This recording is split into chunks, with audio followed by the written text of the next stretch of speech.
ఆకాశం విరిగి పడుతోంది, పరిగెత్తండి.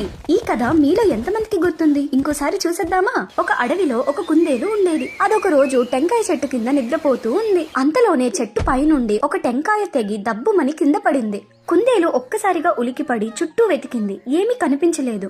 ఆకాశమేమో నీలంగా కనబడుతుంది. అమ్మో, ఆకాశం విరిగి మీద పడుతుంది అనుకుంది కుందేలు. మరుక్షణంలో అది పరుగు తీయటం మొదలుపెట్టింది.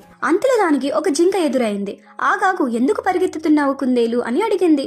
అయ్యో, ఆకాశం విరిగి పడుతుంది, నువ్వు కూడా పరిగెత్తు, లేదంటే మన మీద పడుతుంది అని చెప్పగానే జింక కూడా దాని వెనుకనే పరుగు పెట్టింది. అలా ఉరుకుతున్న కుందేలు జింకలకు పులి ఎదురైంది. పులి అడిగింది, జింక కుందేలు ఎందుకు పరిగెడుతున్నారు అని. అయ్యో, ఆకాశం విరిగి మీద పడుతుంది, నువ్వు పరిగెత్తు అని జింక కుందేలు అన్నాయి. పులి కూడా వాటితో పాటు కలిసి పరిగెత్తడం మొదలుపెట్టింది. ఇంకా ఈ రన్నింగ్ రేస్ లో ఈ ఏనుగు కూడా జాయిన్ అయింది. ఇలా ఇవన్నీ పరిగెత్తుతుంటే వాటికి ఒక సింహం ఎదురైంది. వాటిని ఎందుకు పరిగెత్తుతున్నారు, ఏమైంది అని అడిగింది.